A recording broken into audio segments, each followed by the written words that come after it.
What's going on, guys? Welcome back to the channel here. I've been talking about for a little while wanting to do a tutorial on overclocking GPUs and CPUs, and today I actually went ahead and overclocked a Ryzen 5 1600 processor, just a regular 1600 processor.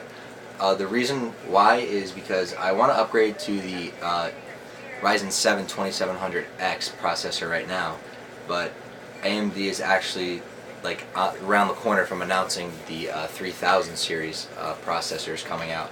So I kind of want to hold off until I find out a little more information about it, because right now you can buy like a Ryzen 2700X processor for like $290, and from the leaks of the prices of the new 3000 series chips, like a Ryzen 7 3700X is only going to be $330, and that's a 4.2 gigahertz base clock, and then a 5.0 gigahertz boost clock. So the numbers are pretty good. So I kind of think I want to wait until there's more information on like a release date and stuff for that. It should be sometime in like July. So I'm gonna stick with probably just running this overclock on this for a little while. But I'm gonna show you guys pretty much how to overclock in the BIOS, and pretty much just show you guys some numbers. This is a pretty basic overclock for this chip. I didn't even have to touch the voltage or anything like that, and I got it to stay steady at 3.8 and a half gigahertz for the frequency, which out of the box is 3.2. So it's a pretty good jump. Like I said, I didn't touch anything with voltage, so I'll show you guys how you guys would do this in the BIOS now. Just be aware though, overclocking does void your warranty on your CPU, so that's something you need to keep in mind, because once you overclock the CPU, if something goes wrong, it's pretty much all on you. I'm not going to be responsible for that. This is just for like knowledge purposes, and once again, your warranty will be voided if you go ahead and decide to overclock with this. So basically all I did, like I said, was the frequency for the CPU, and I also did a little bit of the memory overclock.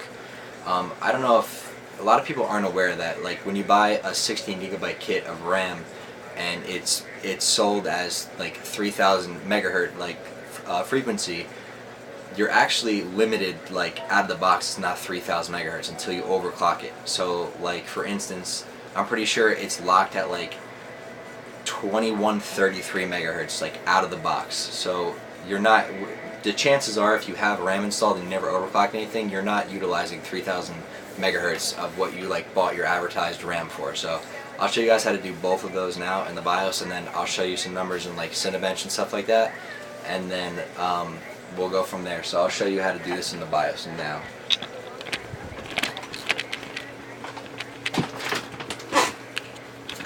Alright. So this is what your BIOS will look like. This is a Republic of Gamers BIOS motherboard, the B450 gaming motherboard. Yours might look different. They're not all the same, but they all kind of are very similar in like the fact of like everything, how to operate everything in here. So like this is like just your main screen where it'll tell you like all the information about your computer, what's in it, like, you know, AMD Ryzen 5 1600 6-core processor, and then, you know, the speed of it, and the same with your memory frequency, your RAM, which mine is, like I said, overclocked to, I had a 3200 megahertz kit, so I actually overclocked a little bit more to 3266, and everything is running really stable. I ran Prime 95 for about maybe like 3 to 4 hours so far. I'm probably gonna let it run all night just to confirm that it's like totally definitely stable. And if you guys go ahead and do this, you should be doing the same thing, because they say, you know, some people say let it run for hours, some people say, you know, just let it run for 4 hours, but if you let it run for, you know, 12 hours or like just a night's worth and it doesn't have any errors or anything, then you know you for sure have a stable overclock. So if you're gonna overclock, you would come to AI Tweaker, and like I said, mine is all set up already, but there's not much to change. Like when this is on stock settings, the AI overclock tuner will say auto. You'll change that to manual. You'll leave this BCLK frequency at auto, and then your CPU core ratio is what you're changing. So like Mine is from the factory, it'll say 32.00 or auto, but I changed it so you would just click on it and then you would enter what you want. And it took, you know, start going up slowly. You have to figure out, every CPU is different. You can't just throw these numbers in yours and expect the same results as I have. So you would, you know, start at like 33 and just keep going up, and then you'd restart, you'd save your settings, and then go into run, like I would run Cinebench. I use Cinebench, and then see if it completes. If it completes without crashing, you can keep going up until you find a crash, which you'll probably crash with this CPU. You're not going to get over 4 gigahertz without adjusting your voltage, which even then you still probably will not be able to get it to run. You probably still won't be able to get it run, and you'll be having to run high voltage, which isn't good. It's just going to be too much heat for your CPU. So like I said, that I'm at 38.5, so you would figure out where you're going to get to there, and then this you'll leave on auto, and then that stays on auto, and then the memory frequency is what you're going to do for your RAM. So I'll show you what I meant before by, like, when you first get on here, you see all these DDR4. That's pretty much what everyone's RAM is now, is DDR4 RAM. And when your RAM, pretty much like anybody who puts a RAM kit in a computer, it's going to be set from the factory at 2133 megahertz. Even though it's advertised at, say, like 3000 megahertz. So you'll just scroll through, and then you can set it to 3000 megahertz, and you know, you could run your test and make sure it's stable. But you would do that separately. So first you want to get your CPU overclock stable. Once that's stable, put everything back to factory settings, and then you're going to start overclocking your RAM. So, you know, you can go right to your stock, whatever it is. So say you bought 3200 megahertz RAM, set this DDR4, your memory frequency, to 3200, and then go back in, test your Cinebench, and see if it's stable. And then you would come back and keep repeating the process until you either find a crash, or if you're just comfortable with the numbers, you can just leave it. So then, like I said, for me, I have a 3200 kit. I have the Corsair, the Vengeance RGB. So I tried to overclock it. It's actually, well, 66 megahertz over what it's advertised at, and it's still running stable, which I probably still could get more out of it. But for now, this is what I'm going to run it at. You just click enter when you're happy with which one you're trying to select. Core performance boost, leave it on auto. This stuff auto. I didn't touch any of this stuff. If you're interested in what this stuff does, I just, you know, I don't really mess with it. You can, I mean, it says what everything does right there, or you can take it further and research online. And then if you would like to, which like I said, this is stock voltage, 1.25. That's your stock voltage, and it'll fluctuate based on, you know, what your CPU feels it needs, but it's never really going to go too much over that. But you're able to also set whatever number you want. Like, if you want to have 1.3 volts, which you shouldn't really go too much over that, then that's when you start getting into running into high temperatures and things of that nature. So I'm going to leave it on auto because I got really good numbers, and if you guys do this same process, you really should get very similar numbers with this same CPU. And another thing before you guys consider that, make sure you have sufficient cooling. Like, you're really not going to be able to do too much overclocking with like a stock, you know, it comes with a lot of the AMDs come with the Wraith cooler. For most of the, I think the Ryzen the 5 chips. So like my computer, I have like the water cooler stuff. I don't know if that's really bright, but the liquid cooler, the Corsair, highly recommended. If you're going to get into like overclocking like this, it's probably a good bet to upgrade your cooling system, because your stock fan's just not going to do it. You don't have to go liquid cooled, but I recommend it. I've been doing everything liquid cooled, and it's been working out great for me, so highly recommend doing that. You're going to have to if you're going to really get into serious overclocking. So then you would so once you have everything set, like the way I just showed you guys through everything in the BIOS, you're just going to go, all this stuff's done, scroll over to exit, save changes, reset. Okay, the whole computer will reboot. I just gotta twist this because I run this vertically. I just have to keep switching it because for whatever reason my BIOS boots on this monitor. That's my secondary monitor, not my primary monitor. This is. So once this all boots up, everything will be on here, and I'll show you numbers and all that stuff.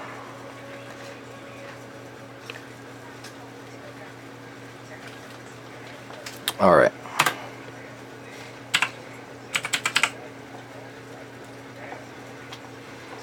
Alright, so here we are.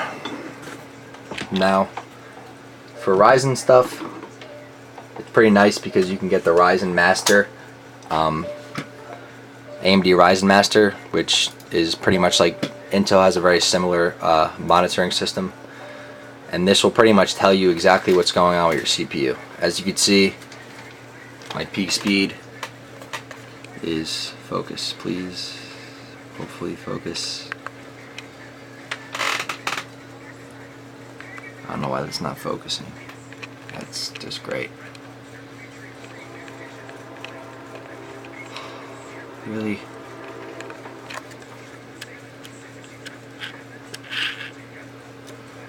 Alright, 3.85 gigahertz. Hopefully you can see that. That's really aggravating me that it won't focus.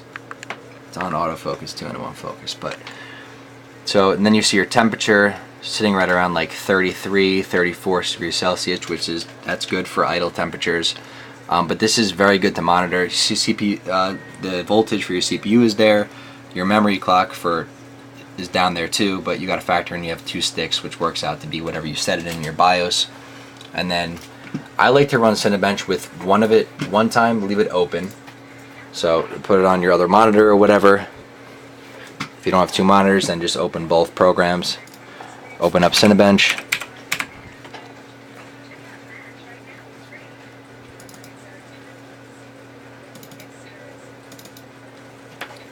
Like so. And then just run the software. Just, click run CPU. It'll do its thing. This is probably like the most reliable, quick kind of test to see if it's semi-stable. This isn't to say that, you're gonna have to tweak with it. Every CPU is different, like I said, so you can't just use my exact numbers and say, okay, this is gonna be a stable overclock for my CPU.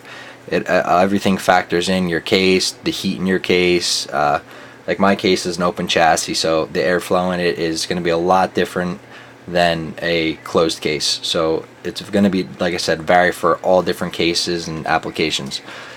So got a 1239 for the score on that, which I started at 1106.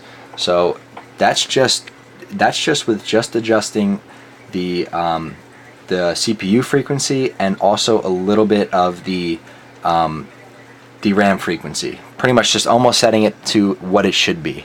What your stock, advertised RAM is at.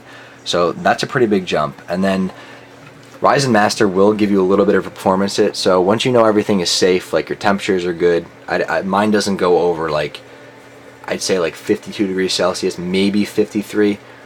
So I know I'm all safe here.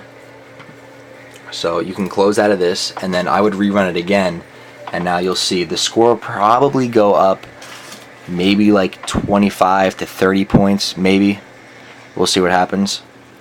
But just let it do its thing again.